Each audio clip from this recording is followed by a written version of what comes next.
സംഘപരിവാർ വിഭാഗത്തിൻ്റെ പ്രഖ്യാപിത നിയമം ഇപ്പോഴേതെങ്കിലും സന്ദർഭത്തിലുണ്ടായ യാദൃശ്ചികമായ ഒരു സംഭവമായിട്ടല്ല ഇതിനെല്ലാം കാണേണ്ടത്. കൃത്യമായ അജണ്ടയോടെ പതിറ്റാണ്ടുകൾക്ക് മുമ്പ് ഗോൾവാൾക്കറാണ് എന്താണ് ഞങ്ങളുടെ പ്രത്യയശാസ്ത്രം എന്ന് വിചാരധാരയിലൂടെ ലോകത്തോട് പ്രഖ്യാപിച്ചത്. അന്നവർ പറഞ്ഞത് ഇന്ത്യയിൽ 3 പ്രധാനപ്പെട്ട ആഭ്യന്തര ശത്രുക്കളുണ്ട് എന്നാണ്. ഉപയോഗിച്ച പദങ്ങളെല്ലാം വളരെ ശ്രദ്ധേയമായ പദങ്ങളാണ്. ആഭ്യന്തര ശത്രുക്കളുണ്ട്. അത് 2ാം ലോകമഹായുദ്ധം ഫാസിസത്തിന് നേരെ ജനാധിപത്യ ശക്തികളും സോഷ്യലിസ്റ്റ് ശക്തികളും നേടിയ വിജയം, ഇതിൻ്റെല്ലാം ഒരു പശ്ചാത്തലത്തിലാണ് ഇന്ത്യയിലും ആഭ്യന്തര ശത്രുക്കളെ ഇല്ലായ്മ ചെയ്യേണ്ടതുണ്ട് എന്ന കൃത്യമായ സന്ദേശം നൽകുന്ന വിചാരധാരയിലെ 3 അധ്യായങ്ങൾ രേഖപ്പെടുത്തിയത്. ആ 3 ആളുകളിൽ ഒന്ന് മുസ്ലിമാണ് ആഭ്യന്തര ശത്രു, 2 ക്രിസ്ത്യാനിയാണ്, 3 കമ്മ്യൂണിസ്റ്റുകാരാണ്. ഈ 3 ആഭ്യന്തര ശത്രുക്കളെയും ഇല്ലായ്മ ചെയ്തുകൊണ്ട് മാത്രമേ ഒരു ഹിന്ദുത്വ ഇന്ത്യ പടുത്തുയർത്താനാവുള്ളൂ എന്നുള്ള കാഴ്ചപ്പാടായിരുന്നു അവർ മുമ്പോട്ടേക്ക് വെച്ചത്. കുറേ വർഷക്കാലം അവർക്ക് അവരാഗ്രഹിക്കുന്നത് പോലെയുള്ള അജണ്ട കൈകാര്യം ചെയ്യാൻ സാധിച്ചിരുന്നില്ല. ഇപ്പോഴും നരേന്ദ്രമോദി ഗവൺമെൻറ് അധികാരത്തിൽ തുടർച്ചയായിട്ട് ഹിന്ദുത്വ അജണ്ട വെച്ച് തന്നെ മുമ്പോട്ടേക്ക് പോകുമ്പോൾ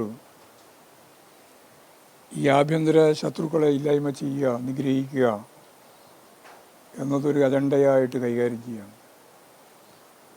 അതിപ്പോൾ ഛത്തീസ്ഗഡിലോ അതുപോലെ തന്നെ മണിപ്പൂരിലോ ഒഡീഷയിലോ കർണാടകത്തിലോ യു പിയിലോ മാത്രമല്ല, ഇന്ത്യയിലെ എല്ലാ സംസ്ഥാനങ്ങളിലും ന്യൂനപക്ഷങ്ങൾക്കെതിരായിട്ട്, പ്രത്യേകിച്ച് മുസ്ലിങ്ങൾക്കെതിരായിട്ട്, ക്രിസ്ത്യാനികൾക്കെതിരായിട്ട്, കമ്മ്യൂണിസ്റ്റുകാർക്കെതിരായിട്ട് വലിയ കടന്നാക്രമണം നടത്തിക്കൊണ്ടിരിക്കുകയാണ്.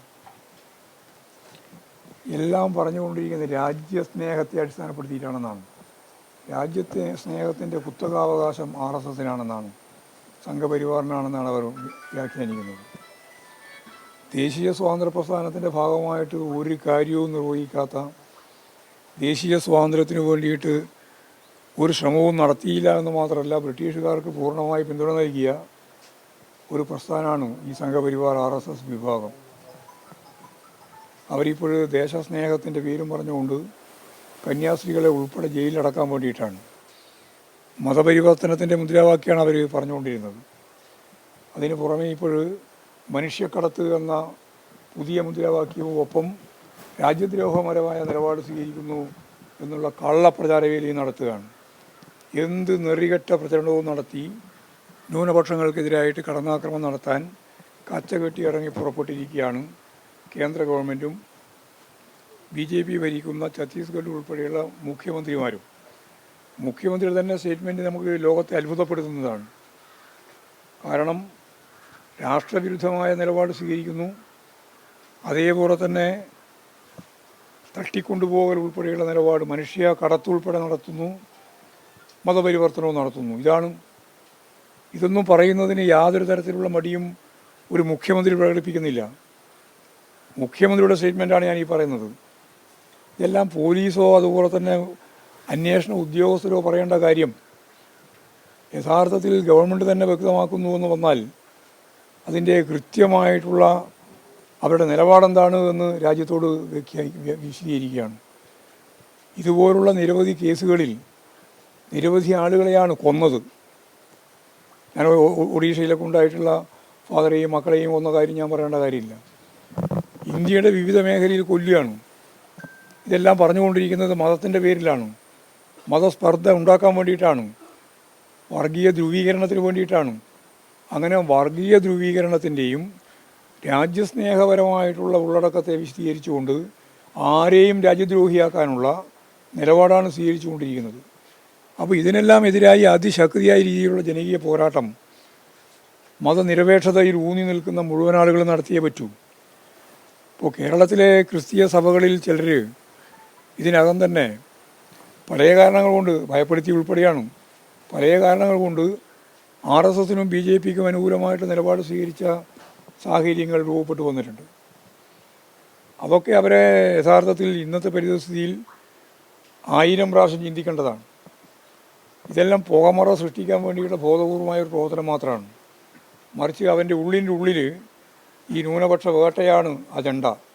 ഈ ന്യൂനപക്ഷ വേട്ടക്കെതിരായി എല്ലാ ജനവിഭാഗങ്ങളും, അത് ഇന്ന മതം എന്ന് ഞാൻ പറയുന്നില്ല, എല്ലാ മതനിരപേക്ഷ ഉള്ളടക്കം നിലനിൽക്കണമെന്ന് ആഗ്രഹിക്കുന്ന, രാജ്യത്തെ സ്നേഹിക്കുന്ന, ഭരണഘടനയെ സ്നേഹിക്കുന്ന എല്ലാവരും ചേർന്ന് മുമ്പോട്ടേക്ക് പോകേണ്ടതായിട്ടുണ്ട്. ഇത് ഭരണഘടനാ വിരുദ്ധമായ നിലപാടാണ്. ഏത് മതത്തെ സ്വീകരിക്കാനും അംഗീകരിക്കാനും പ്രചരിപ്പിക്കാനുള്ള അവകാശം ഭരണഘടനാപരമായിട്ട് നമുക്ക് ഇന്ത്യയിൽ നൽകുന്നുണ്ട്. ആ നൽകുന്ന ഭരണഘടനയെ തന്നെ പിച്ച് ചീന്തി ഭരണഘടനയ്ക്ക് എതിരായ നിലപാട് സ്വീകരിച്ചുകൊണ്ട് അതാണ് ഭരണഘടന എന്ന് വരുത്താനാണ് ശ്രമിച്ചുകൊണ്ടിരിക്കുന്നത്. ഇതിനെതിരായിട്ട് കേരളം ഒറ്റക്കെട്ടായി, ഗവൺമെൻറ്റും അതുപോലെ തന്നെ കേരളത്തിലെ ജനങ്ങളാകെയും ഒറ്റക്കെട്ടായിട്ട് മുമ്പോട്ടേക്ക് വരുമെന്ന കാര്യത്തിൽ യാതൊരു സംശയമില്ല. ഇപ്പോഴും BJPയും BJP സംഘപരിവാർ വിഭാഗവും കേരളത്തിലിങ്ങനെ ഒരു ഉരുണ്ട് കളിക്കുന്ന നിലയാണ്. ഞങ്ങൾ ഇന്നയാളെ അയച്ചിട്ടുണ്ട്, അവിടെ എന്തേക്കാനാ രാജ്യദ്രോഹ കുറ്റം ചുമത്തുകയും നാട് കടത്തം എന്ന് ഉറപ്പിച്ച് പറയുകയും ചെയ്യുന്ന സാഹചര്യത്തെപ്പറ്റി മനസ്സിലാക്കാൻ എന്തടിസ്ഥാനത്തിലുള്ള ഡെലിഗേഷനാണ് കേരളത്തിൽ പോകേണ്ടത്? അപ്പോൾ യഥാർത്ഥത്തിൽ ചെയ്തുകൊണ്ടിരിക്കുന്നത് മതസ്പർദ്ധ വർദ്ധിപ്പിക്കുക, പരമാവധി ധ്രുവീകരണത്തിലേക്ക് നയിക്കുക, എന്നിട്ട് അവരാഗ്രഹിക്കുന്ന പോലെയുള്ള ഹിന്ദുത്വ അജണ്ട കൈകാര്യം ചെയ്യുക, ഒരു മതരാഷ്ട്രമാക്കി രാജ്യത്തെ മാറ്റുക. ഇതാണ് ശ്രമിച്ചുകൊണ്ടിരിക്കുന്നത്. ഇതിനെ ഇന്ത്യൻ ജനത ഒരു തരത്തിലും അനുവദിക്കില്ല എന്നും കേരളം അതിൻ്റെ ഫോർഫ്രണ്ടിലാണ്. ഇതിനെതിരായിട്ടുള്ള പോരാട്ടത്തിൻ്റെ മുൻപന്തിയിലാണ് കേരളം ഉള്ളത്. അത് ഇവരുടെ ആരുടെയെങ്കിലും ഒരു പ്രത്യേകത കൊണ്ടല്ല.